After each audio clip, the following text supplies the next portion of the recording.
StarShip Troopers board set sent in for repair. Those coil circuits that are actuating now are the stepper motor. It's trying to drive the bug that's in the upper left corner of the StarShip Troopers playfield back to its home position. Lamp matrix operating properly now. What I found with this board set is the RottenDog driver board was just fine. The RottenDog dock controller was just fine also. The issues were on the CPU board itself, and it had several. Number one, the TDA 1543 here was blown. That's the one with the silver dot on it.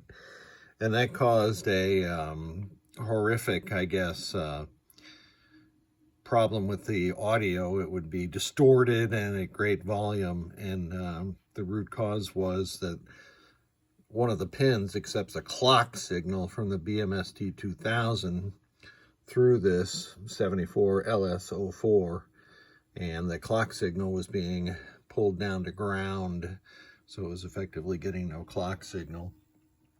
The next problem was that the 6809 here had a PinSound adapter in it, and nothing wrong with PinSound itself.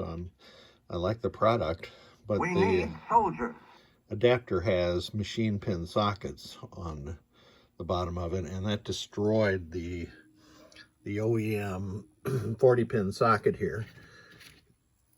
And here it is. You can see some of those wipers are never going to make reliable contact with some of the pins any longer. So my advice, if you have a PinSound board, is, and you need to install it like this, install a new 40 pin socket into the socket that's already on the motherboard, and then install your PinSound device into this socket. So you'd only be ruining one socket and not the one that counts that's on your PCB board.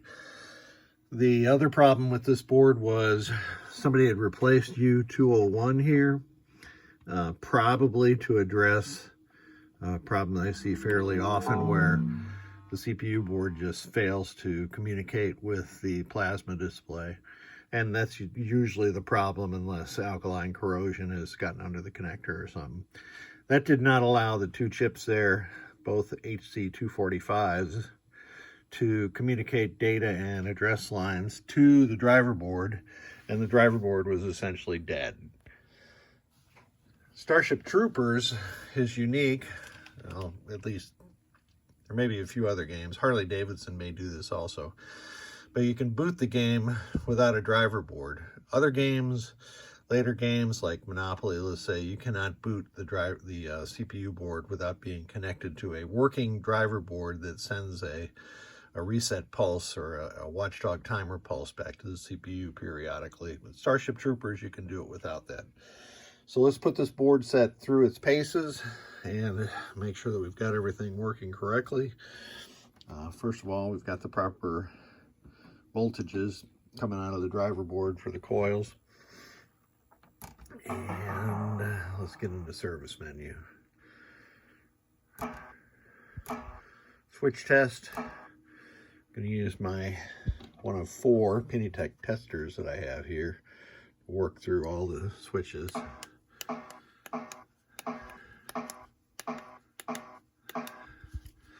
That was all of column 1. And all of row 1, which proves that both the columns and the rows are all working properly. All right, next test.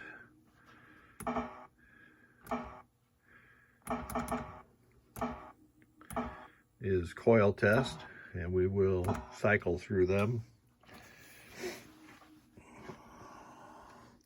This is my homemade tester. You can watch these LEDs light up fairly brightly because I have it connected to 12 volts versus 5. There's the brain bug. Now some of these will light up to different brightnesses because the game knows what kind of coil it's driving, and it knows how safe it is and how much it should drive the coil. to light it up. Now 4 of those are going to be skipped because those are the stepper motor circuits, and it doesn't actuate those in the test. But as you saw when I opened up the video, those circuits are working properly. Okay, that's all the 32 coils. So let's go back. Check the lamps. Let's turn them all on.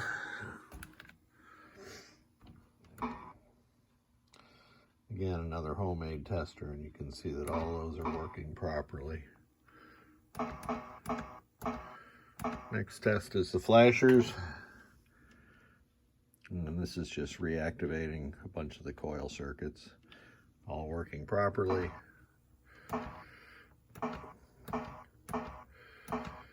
Hold your ears. God, I hate that twip. And the most fun part. Do you want to know more, soldier? You don't do your job, I'll shoot you. I like that one. Come on, you wig! Starship Troopers is really a fun game. Dot test is boring. It works. I'm not going to go through that. So this board set is ready to go. Here we are. No more diagnostics to go through. It'll look for 4 balls here. And here's the stepper motor coils firing. And you can see the GI circuits are working properly also. So I'm going to get this back to its owner. I thank you so much for sending it. And good luck on your visit to Clandantu, I think. Thank you.